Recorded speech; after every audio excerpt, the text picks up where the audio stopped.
Hi guys, I just wanted to give you a quick video on the guide to writing an outline. I've given you a 2-page document here to give you some explanation about how to do your outline. The 3rd page is your actual outline that will help you.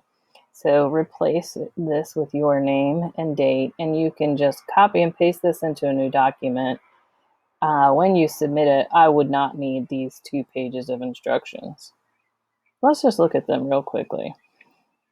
This is a great outline that you might want to use and save for any English paper that you ever have. You can read through it. Just some tips that I want to remind you of. In formal writing, we do not use personal pronouns. We do not use contractions such as can't, won't, don't. This is formal writing. You want to avoid speaking to the audience by way of asking questions. Remember, if you find yourself writing a question, that's a great start to thinking. But you're supposed to be proving the thinking in your paper, not making your reader think more. So take that question, turn it into a really strong statement, and put it in your paper. So in your introduction, as always, you have an attention grabber. This is the one place that a lot of teachers allow you to put a question in there. Keep in mind what I like to call goals, purpose, audience. So what was the goal of the paper? What was the purpose of the paper? Who is your audience? And those are the tools that will help you stay focused and aligned. Remember, in this, you are staying focused in a rhetorical process. You want to be balanced with your ethos, pathos, and logos. And to do that, that means that this is not always what you emotionally find important, but what you logically, emotionally, and factually find important. So make sure you stay balanced as you are delivering this information, okay? Your thesis statement should be in the last sentence of your first paragraph. No personal pronouns. This statement is a 1-sentence statement that has to be able to stand by itself. It says what your whole paper is about. And please do not use because in your thesis statement, okay?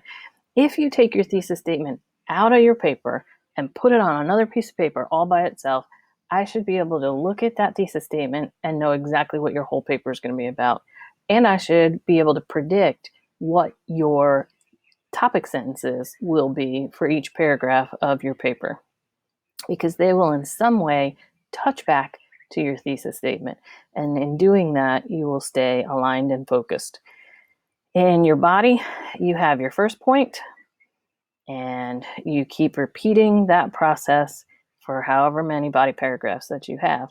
And then you have your conclusion. In your conclusion, you restate your thesis. You do not rewrite your thesis, you restate it. So you have to use it in different words and leave the audience with something to remember. Think of a way to bring it back, and sometimes even give people a call to action. More research is needed on this in order to clarify, etc. For your outline, I want you to replace all these words. I don't want you to leave introduction there. I want you to make a statement about what this paragraph is going to be about. Good paragraphs are 5 to 7 sentences long, so you may need another one, a G, or you may only need A through E. That's up to you. Whatever the last sentence is the thesis statement. You have your body points. I put X, Y, and Z here because a lot of times people set up their thesis statement to be an X, a Y, and a Z. And you present your evidence, you present your evidence, you present your evidence, you present your counter argument. Remember, your counter argument is not against the claim. Your counter argument is proving that you read both sides of the argument and you are presenting the other side of the argument. This is what the counter says. In that paragraph or paragraphs, you don't discredit that side of the argument. You give it a full-fledged, I looked at both sides of the argument, and this is what the other people say. And then you can have a rebuttal in there if you'd like as another paragraph. or come back to a rebuttal in your conclusion. But keep that counter argument section all about proving that you have read both sides of the argument. That keeps you rhetorically balanced. And then your conclusion, which again would be 5 to 7 sentences. Hope that helps.